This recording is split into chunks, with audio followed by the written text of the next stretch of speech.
한기총 전광훈 대표회장이 첫 공청회를 열고 임기 중 자신의 행보와 계획에 대한 생각을 밝혔습니다.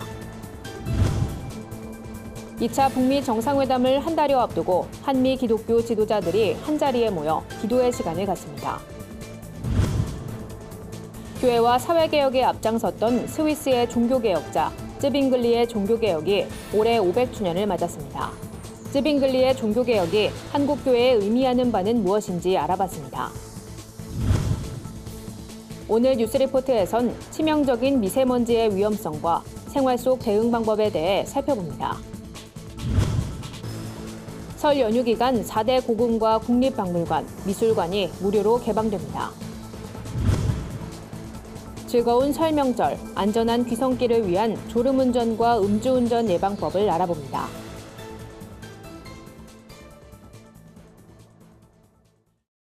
안녕하십니까? 구티비 뉴스입니다. 한국기독교총연합회의 대표회장으로 선출된 전광훈 목사가 첫 공청회를 열고 임기 중 한기총의 운영 방안에 대한 자신의 생각을 밝혔습니다. 또 현재 한국교회가 당면한 현안에 대해서도 의견을 덧붙였는데요. 전 목사는 교회가 정치에 관여해야 된다는 분명한 입장을 밝히고 한기총을 중심으로 한 연합기관 통합을 강조했습니다. 오현근 기자의 보도입니다. 한기총 전광훈 대표회장이 임기 내 첫 공청회를 진행했습니다. 전 목사는 총회 당시 취임사에서 한기총이 나아갈 방향과 한국교회를 위한 역할 등을 공청회를 통해 밝히겠다고 언급했습니다. 이날 전광훈 대표회장은 20분 늦게 현장에 도착했습니다. 진경 대표회장들을 만나 조언을 듣고 향후 운영에 대한 도움을 받았다고 해명했습니다. 그러면서 앞으로 여러 공청회를 통해 정치와 사회, 외교, 군사, 교육 등 다양한 분야에서 격식 없는 토론을 하기 원한다면서도 수준에 맞지 않는 질문은 받지 않겠다는 엄포를 놓기도 했습니다. 기독교계 기자들이 엉뚱한 질문할 때는 조금 제가 화가 납니다. 공부 좀 하고 물으세요. 전 목사는 줄곧 일부 언론의 가짜 뉴스를 대응하기 위해 유튜브 방송을 통해 정확한 정보를 제공하겠다고 주장해 왔습니다. 이날 공청회에 앞서 발언한 것도 같은 맥락으로 보여집니다. 전광훈 대표회장이 강조한 핵심부터 말하자면 미국식 기독교 국가 건설입니다. 전 목사가 발언한 내용에 따르면 미국의 정치를 이끄는 공화당과 민주당은 모두 교회에서 시작됐고 미국 대통령은 지금도 취임식에서 성경에 손을 얹고 선서를 한다는 겁니다. 그가 강조하는 기독교 입국론도 미국에서 공부한 이승만 전 대통령이 주장한 사상이란 점이 이와 같은 주장을 뒷받침하고 있습니다. 그러면서 기독교의 정치 활동의 필요성도 덧붙였습니다. 기독자유당은요, 한기총을 포함한 모든 기독교인들이 힘을 합쳐서 꼭 성공시킬 때에 예수한국 복음 통일을 만드는 영적 싸움에 이길 수 있는 이러한 전쟁 기지가 될 것입니다. 이뿐만 아니라 한기총을 중심으로 77 정관을 통해 한국교회의 연합을 1년 안에 완성하겠다고 밝혔습니다. 77 정관은 한기총이 지난 2011년 7월 7일에 개정한 정관으로 교단 규모별로 나눠 대표회장을 돌아가면서 추대하자는 내용입니다. 이를 통해 금권 선거를 예방할 수 있고 탈퇴한 교단들이 복귀할 수 있는 발판도 마련할 수 있다는 주장입니다. 전 대표회장은 또 신천지 등 단체를 명백한 이단으로 규정하고 경계해야 한다며 많은 학술 토론과 논쟁을 통해 성도들이 이단에 빠지지 않도록 교육해야 한다고 강조했습니다. 구티비 뉴스 오현근입니다. 제2차 북미 정상회담을 앞둔 가운데 한반도 평화통일을 염원하는 한미 지도자 기도회가 열립니다. 이번 기도회엔 여의도 순복음교회 이영훈 목사를 비롯한 교계 지도자와 김진표, 이혜훈 의원 등 정계 지도자들이 참석합니다.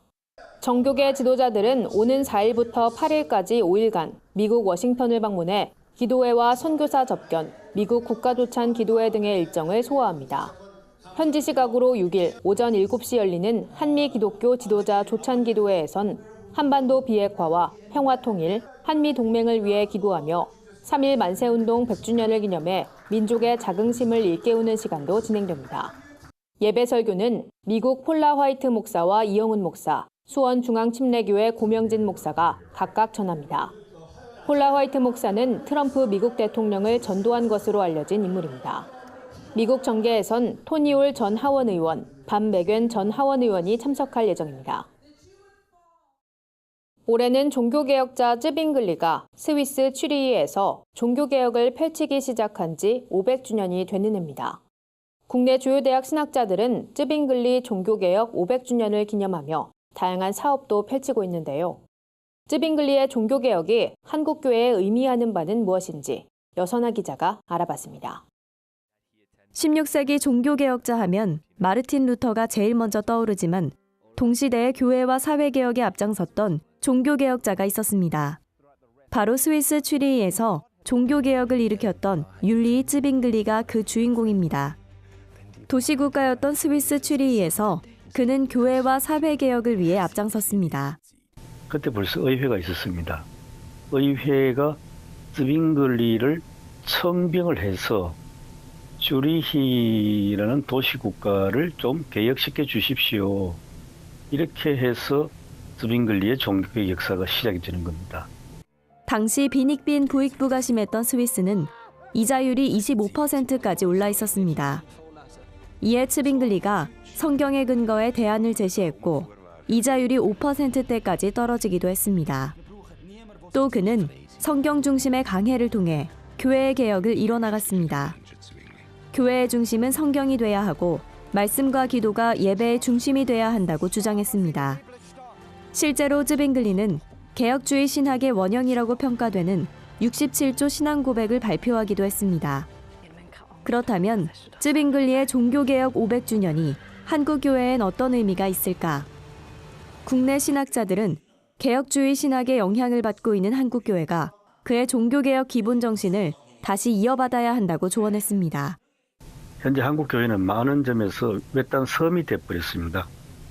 사회하고 아무 상관없이 교회들만의 잔치가 되어버리는, 교회가 사회의 신뢰를 받는 교회가 되는 것, 그것이 사회개혁의 출발이 될 겁니다.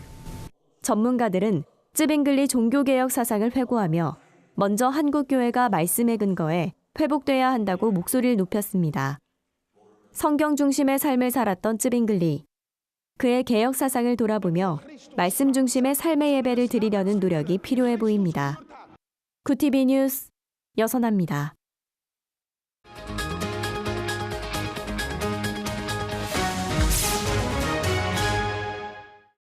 뉴스리포트입니다. 최근 4만3이라는 신조어가 이슈입니다. 3일은 춥고 4일은 미세먼지가 기승을 부린다는 의미인데요. 언제부턴가 미세먼지가 일상이 돼버린 현상을 잘 나타내주고 있죠.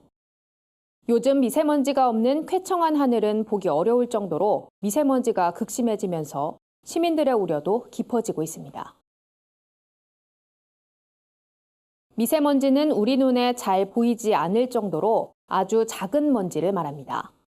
보통 사람 머리카락의 단면 굵기가 50에서 70 마이크로미터인데 총 먼지 지름이 10 마이크로미터보다 작고 2.5 마이크로미터보다 큰 입자가 미세먼지.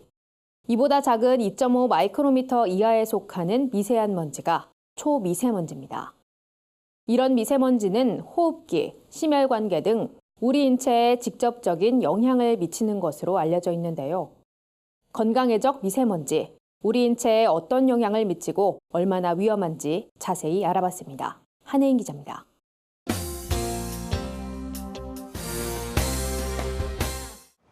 미세먼지 공포가 한반도를 강타하고 있습니다.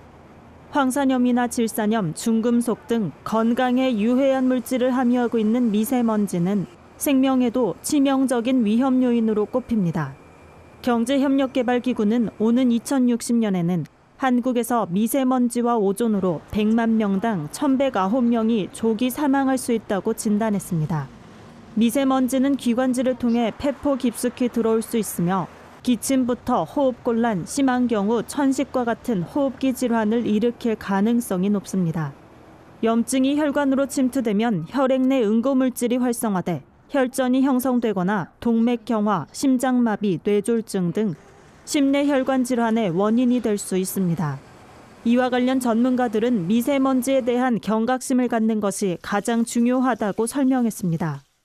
오랫동안 살다 보면은 폐에 암을 유발시킬 수 있는 큰 원인이 됩니다.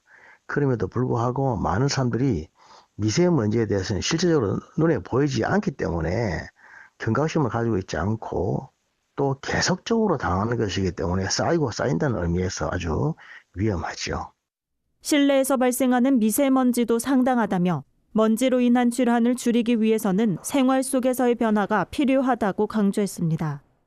제일 많은 것이 집안에서 부엌에서 생기는 것입니다. 음식을 조리할 때 생기는 미세먼지. 그래서 미세먼지를 방지하기 위해서는 렌지 호드를 깨끗이 자주 씻어준다고 하는 것. 아무리 추운 날씨라 할지라도 하루에 2번씩, 한 번에 30분씩 환기를 시켜야 됩니다. 잘 보이지 않는 소파 밑이나 냉장고 위를 비롯해 집안 구석에 쌓인 먼지들을 매일 닦아주기만 해도 위험 요인이 줄어듭니다. 차 안에 묵은 먼지를 닦아내는 것도 중요합니다. 또 적당량의 물 섭취로 체내 노폐물을 배출하고 항산화 효과가 있는 비타민C를 섭취하는 것도 도움이 됩니다. 외부 활동 시에는 장기간 육체 활동은 피하고 식품의약품안전처에서 허가받은 보건용 마스크를 착용하는 것이 좋습니다. 미세먼지를 줄이기 위한 정부와 지자체의 노력은 계속되고 있지만 보다 근본적인 대책 마련이 필요하다는 목소리가 높습니다. 이에 앞서 개인 차원에서는 체내 대응력을 높이기 위한 건강관리에 유념해야 한다는 것이 전문가의 의견입니다. 구TV 뉴스 한혜인입니다. 설 연휴를 앞두고 나들이 계획 세우는 분들 많을 텐데요. 올 설에도 어김없이 4대 고궁과 국립박물관, 미술관이 무료로 개방됩니다. 정부는 설 민생 안정대책을 발표하고 설 연휴 기간인 2월 2일부터 6일까지 경복궁과 창경궁, 창덕궁, 덕수궁 등 4대 고궁과 조선왕릉을 무료 개방한다고 밝혔습니다. 그동안 예약제로 운영됐던 종묘도 이 기간 동안은 자유롭게 관람할 수 있습니다. 경복궁에선 2월 2일부터 6일까지 1일 7회 7궁 특별관람이 진행되며 오전 10시와 오후 2시엔 수문장 교대의식을, 오전 11시와 오후 1시엔 광화문 파수의식을 엿볼 수 있습니다. 또 덕수궁에선 오전 11시, 오후 2시와 3시 30분에 덕수궁 왕궁 수문장 교대식 재현 행사를 관람할 수 있습니다. 이와 함께 다양한 할인 혜택과 문화 행사도 진행됩니다. 국립중앙과학관과 전국 4개의 국립과학관의 상설전시관 입장료가 50% 할인됩니다. 국립한글박물관은 설 다음 날인 6일 2차례에 걸쳐 설 특별공연 종이아빠를 공연할 계획입니다. 설 명절을 맞아 고향 찾는 분들 많을 텐데요. 장시간 운전을 할 경우 피로가 누적되면서 졸음운전 위험도 높아집니다. 또 연휴 기간 술자리를 가진 뒤 운전을 하는 사례도 적지 않아 각별한 주의가 요구됩니다. 도로교통공단에 따르면 졸음운전으로 인한 치사율은 100건당 5명으로 전체 교통사고의 2.3명보다 높습니다. 추운 날씨에 창문을 닫고 히터를 장시간 가동할 경우 차 안의 이산화탄소 농도가 높아져 졸음운전의 원인이 될 수 있습니다. 따라서 반드시 창문을 열어 환기를 시켜주는 것이 중요합니다. 최소 2시간에 한 번은 휴식을 취하거나 교대 운전으로 운전자의 피로를 해소해주는 것도 좋습니다. 또 귀성으로 한데 모인 가족과 친지, 친구와 어울려 음주를 즐긴 상태에서 운전대를 잡는 사례도 빈번해 명절 연휴엔 음주운전이 크게 증가하는 것으로 알려졌습니다. 손해보험협회 통계에 따르면 최근 3년간 설 연휴 음주운전으로 하루 평균 95명이 죽거나 다친 것으로 집계됐습니다. 전문가들은 아무리 명절이라도 음주운전만은 절대 안 된다는 원칙을 세우고 이를 지키는 자세가 중요하다고 조언했습니다. 오늘의 사회 이슈를 여선아 기자가 종합해드립니다. 오늘의 이슈 포커스입니다.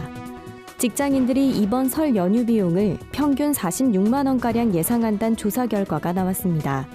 평생교육 기업 휴넷은 직장인 940명을 대상으로 조사한 결과 응답자들이 예상한 설 비용이 평균 45만 8천 원으로 집계됐다고 밝혔습니다. 작년 설 예상 비용은 54만 4천 원으로 작년보다 8만 6천 원 줄었습니다. 예상 지출로 가장 큰 비중을 차지한 항목으론 부모님과 가족용돈이 꼽혔습니다.